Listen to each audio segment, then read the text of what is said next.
Hi, and welcome to Fall Asleep with Henrik. I'm Henrik, and you're sleepy, and it is what it is. What happens, happens, and right now, there is nothing we can do. Let's go.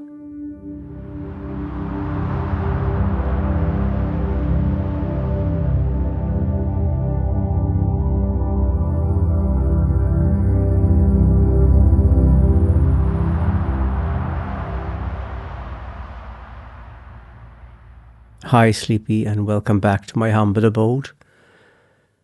So, this is yet another episode of sleep-inducing me talking until you fall asleep, or any alternative, really. There's no rules. There are no rules. There are no must-dos. You can just... you can use my voice either way you see fit. I tend to say that, and of course I don't mean any way you see fit. I mean, you could, plaster my voice from speakers of your house and terrorize your neighbors. But that's not really what I mean. What I mean is that you can listen or don't listen. You can pretend I'm someone you know, or you could just stay comfortable with the fact that I'm the stranger that I am, talking without knowing you. You can pretend I know you, and you can answer me if you like. So we could have a conversation, you and I, right now. Let's have that. Let's do a little experiment.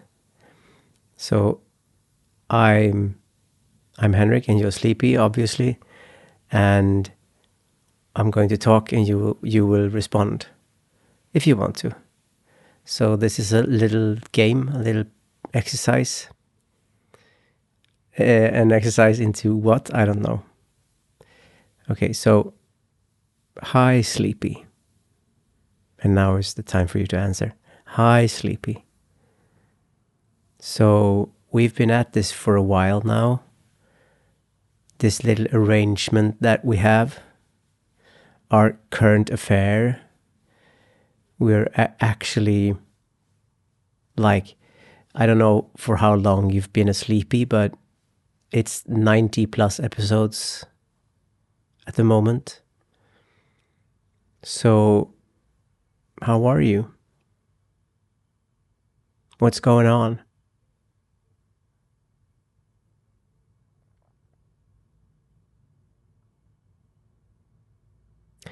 So, with all of that being said, what is it about it that you bring with you into the sleep, into your nighttime routine? What is it that clings to you and makes it hard for you to let go?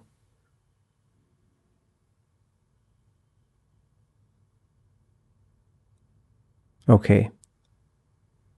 So, without stating the obvious, that I didn't just hear you right now, because I am a voice from the past.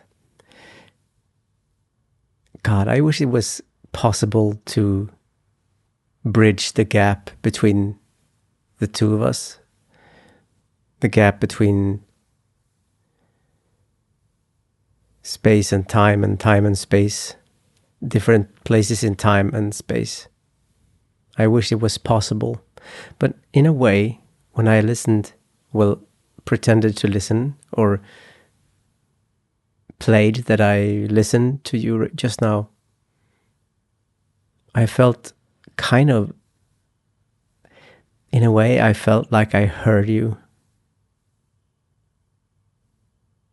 That's really a cool thing. Imagination, what it can do to people like you and me. I mean, what is it really good for? Imagination. what's the purpose of imagination?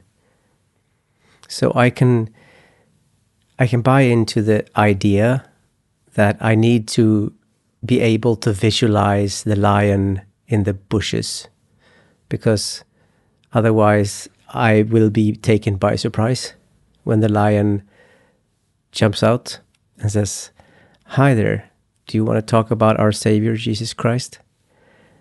And then I will be taken by surprise. So I get it. But I don't get the sheer amount of imagination, and why don't we really have like practical limits to it?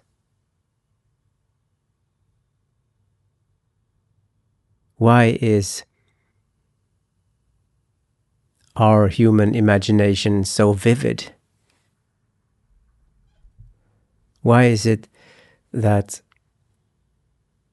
I don't just fantasize about very feasible things happening to me? I fantasize about stuff that will never actually happen. Couldn't happen. It's against the laws of physics. Like, for instance, me hearing you talk to me, although it's not possible. Why, or vice versa, your imagination, you imagining me actually listening to you, talking to you? Why do we fall for, no, not fall, because we know it's not real. It's just,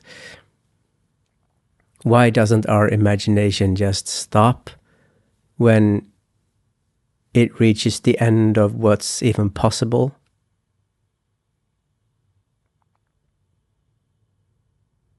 Why do we insist of being impossible dreamers? That's what I'd like to know. I would really like to know why I keep dreaming about, yeah, I have this, but okay, so this will be very abstract and hard to explain in English, and I will try, but you'll have to bear with me if I lose you, or if you lose me, depending on from which angle you're looking at things. I guess you're looking at it from your perspective, so I lose you, I guess. You lose, I don't know. I hope someone doesn't lose someone. But now I'm going to explain one of my more abstract imaginations. Sometimes, and I've been at this ever since I was a kid, sometimes when I'm out walking or just doing everyday things,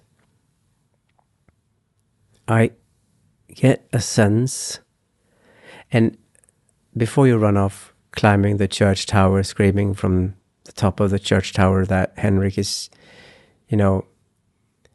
he's delusional, I'd like to say that, of course I am. Who is not really? It depends on what you mean by illusion. But I am delusional. Of course I am. So keep that in mind as we progress into this madness. I think about the world as sort of everything I see, like the air in front of my eyes, the air containing all the stuff, the doors, the streets, the cars, the people, the dogs, the hats, the bicycles, the signs, the stores, the trees, all of the stuff. That it's actually sort of a painting. Well, not a painting in any literal sense, like everything is painted, but like an image. Like everything I have around me is an image. And with the right tools or the right mindset or what have you, I can tear down that image and